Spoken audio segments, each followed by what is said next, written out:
శివస్వరూపం అంటే మనం ఏమనుకుంటామంటే ఇదో ఇలా ఉన్నాడు అనుకో. కాదు, అసలు శివుడంటే ఎవరో పోతన గారు చెప్పారు.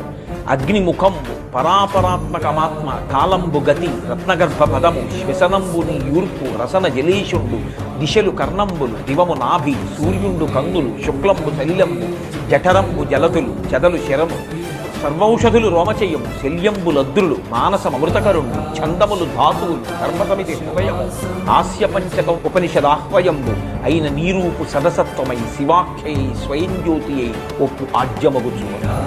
ఆయన అడుగు తీసి అడుగు వేస్తే కాలం, అగ్నిహోత్రమే ఆయన ముఖం. సర్వత్ర నిండిపోయినటువంటి ఆత్మ చైతన్యమే ఆయన ఆత్మ. సమస్తము నీలో. కాబట్టి ఈశ్వర మీరు పుచ్చుకోవాలి హాలాహలం. ఎవరు పుచ్చుకుంటారు, ఎవరు రక్షిస్తారు? ఆయన ఏమన్నాడో తెలుసా అండి? బతిమాలాడు అమ్మవారి దగ్గరికి. ఎవడు బతిమాలుకుంటాడండి? లోకం కోసం విషం తాగుతానంటాడా ఎవడైనా? పార్వతీదేవి దగ్గరికి వెళ్ళన్నాడు. వీళ్ళందరూ మన పిల్లలు పార్వతి, ఎలా ఏడుస్తున్నారో చూడు. తల్లిదండ్రులం మనం ఉండగా పిల్లలు అలా బాధపడ్డామా? మీ అన్నయ్య సంతోషిస్తాడు, మీ పుట్టింటి వాళ్ళందరూ సంతోషిస్తారు, బావగారిని ఆదుకున్నానని నాకు తృప్తి ఉంటుంది, పుచ్చేసుకుంటాను పార్వతి. ఏమిటి విషయం? ఎవరి కోసం? లోకం కోసం పుచ్చేసుకుంటా.